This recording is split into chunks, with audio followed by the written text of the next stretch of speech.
পশ্চিমবঙ্গ রাষ্ট্রীয় বিশ্ববিদ্যালয়ে অর্থাৎ ওয়েস্ট বেঙ্গল স্টেট ইউনিভার্সিটি ষষ্ঠ সেমিস্টারের ছাত্রছাত্রীদের আজকের ভিডিওতে আমরা স্বাগত জানাই।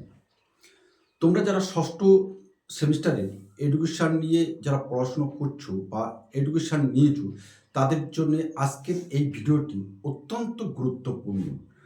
কারণ নতুন শিক্ষানীতি অর্থাৎ ন্যাশনাল এডুকেশন পলিসি অনুসারে তোমাদের এই সেমিস্টারে কি পড়তে হবে, সিলেবাসের মূল অংশগুলি কি কি, পরীক্ষার প্রস্তুতির জন্য তোমাদের কোন বিষয়গুলির উপরে অত্যাধিক গুরুত্ব দিতে হবে, জোর দিতে হবে, এ সবটাই নিয়েই আজকে আমরা এই ভিডিওতে বিস্তারিত আলোচনা করব। এই ভিডিওতে তোমাদের পরীক্ষার জন্য বা পরীক্ষার প্রস্তুতির জন্য তোমাদের অনেকটা সাহায্য করবে আমরা আশা করি। তো আমরা আসি যে তোমাদের এই সিলেবাসে এখানে কি কি পড়তে হবে, কারণ আমরা এখানে ইংলিশ টার্মস সাথে সাথে আমরা বাংলা টার্মসটাও আমরা বলে দেব, যার ফলে তোমাদের অনেকের সুবিধা হবে। আর সেই বিষয় নিয়ে আমরা এর পাশাপাশি বলে দেবো যে কোন বইগুলো তোমাদের পড়তে হবে। অবশ্যই তোমরা ভিডিওটা শেষ পর্যন্ত দেখতে থাকো, তাহলে তোমাদের অনেকটাই কাজে এসে যাবে। এখানে তোমাদের পড়তে হবে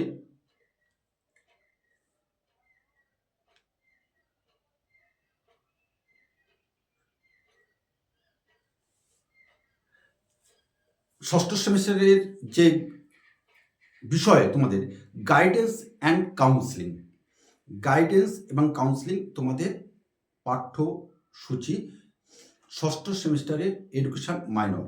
এর মধ্যে তোমাদের প্রথম ইউনিটে আছে পড়তে হবে অ্যাডজাস্টমেন্ট অ্যান্ড মেলা অ্যাডজাস্টমেন্ট। এই প্রথম ইউনিটে এটা তোমাদের পড়তে হবে। এখানে তোমাদের যেটা পড়তে হচ্ছে concept and adjustment, definition, scope, need for adjustment, criteria of good adjustment, defence medicine. এটা হচ্ছে তোমাদের 1 নম্বর ইউনিটে তোমাদের পড়তে হবে, যেখানে বাংলা হলে এর সমন্বয়ের ধারণা। অ্যাডজাস্টমেন্ট মানে সমন্বয়, সমন্বয়ের ধারণা বা মানিয়ে নেওয়া, যেটাকে সংজ্ঞা, সুযোগ, সমন্বয়ের প্রয়োজনীয়তা, ভালো সমন্বয়ের মানদণ্ড এবং প্রতিরক্ষা ব্যবস্থা। 1 নম্বর ইউনিটের দ্বিতীয় অধ্যায় তোমাদের যেটা আছে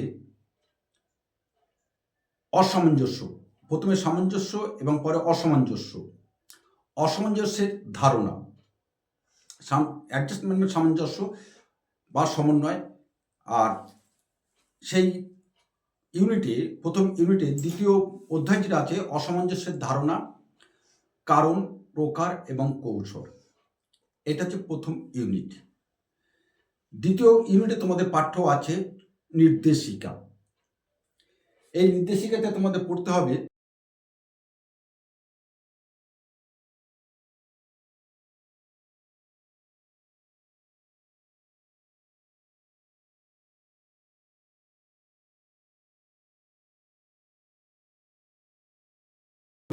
ষষ্ঠ সেমিস্টার মাইনর।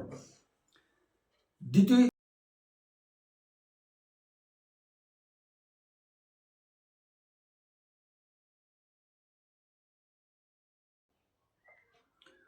আর ক্ষয় পড়তে হবে তোমাদের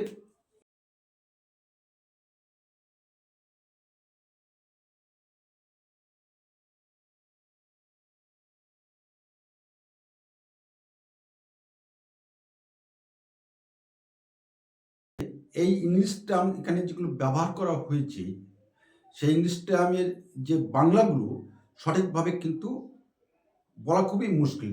তবু যতটা সম্ভব আমরা তোমাদের উপযোগী করে আমরা তৈরি করে দিচ্ছি। 4 নম্বর ইউনিটে আমাদের পড়তে হবে নির্দেশনার জন্য তথ্য ও কৌশল। কি পড়তে হবে এখানে? পড়তে হবে নির্দেশনার জন্য প্রয়োজনীয় মৌলিক তথ্য এবং নির্দেশনার জন্য তথ্য সংগ্রহের কৌশল। এটা হচ্ছে তোমাদের 4 নম্বর ইউনিটে তোমাদের পড়তে হবে। এটা ছিল তোমাদের মোটামুটি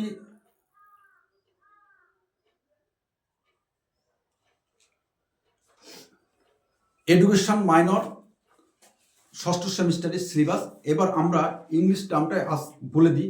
কিছু ছাত্রছাত্রী আছে যাদের জন্য খুবই প্রয়োজন, তারা এই ইংলিশ টার্মটা তাদের জানা প্রয়োজন।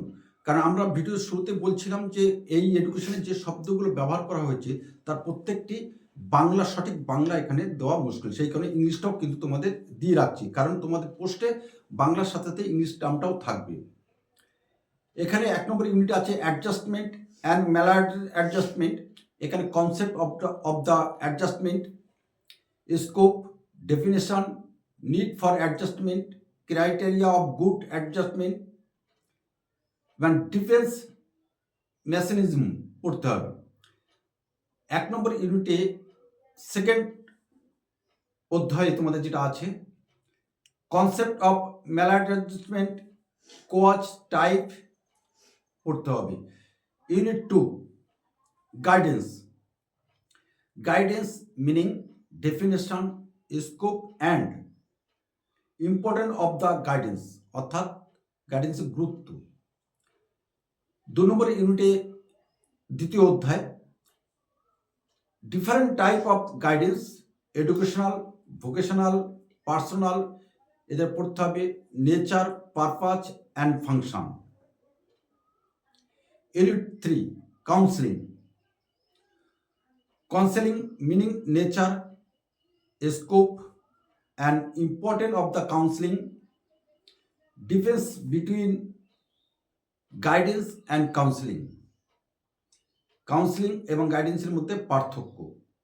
4 নম্বর ইউনিটে তোমাদের পড়তে হবে ডাটা এবং technique for guidance, data and technique for guidance.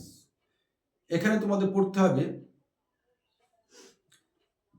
Basic data necessary for defence guidance, basic data necessary for guidance. দ্বিতীয় অধ্যায় পড়তে হবে তোমাদের technique of data collection of guidance. আর এখান থেকে তোমাদের মেনলি যে বইটা তোমাদের পড়তে হবে সেটা আমরা এখানে লিখে দেবো, তোমরা সেইভাবে সংগ্রহ করে নেবে। আর বইগুলো কোথায় পাওয়া যাবে নিঃসন্দেহে তোমরা আমাদের হোয়াটসঅ্যাপে এসে তোমাদের জানিয়ে দেবে বা কমেন্টস বক্সে অবশ্যই জানাবে, আমরা তোমাদেরকে সহযোগিতা করে দেবো। তো আজকে আমরা ভিডিওটা এখানেই আমরা রাখলাম। বিশেষ কোনো সমস্যা হলে অবশ্যই নির্ভয়ে, নিশ্চিন্তে, নিঃসংকোচে আমাদেরকে হোয়াটসঅ্যাপে জানিয়ে দেবে কিংবা কমেন্টস বক্সে জানিয়ে দেবে, কারণ তোমার কমেন্টসের মধ্য দিয়ে আমরা বুঝতে পারি যে তুমি এই শিশের কবিতা সুন্দরবন ইউটিউব চ্যানেলের বৃহৎ পরিবারের সাথে তুমি যুক্ত আছো। তো নমস্কার, আগামী কোনো একটা সময়ে নিশ্চয়ই তোমার সাথে আমাদের আবার দেখা হবে।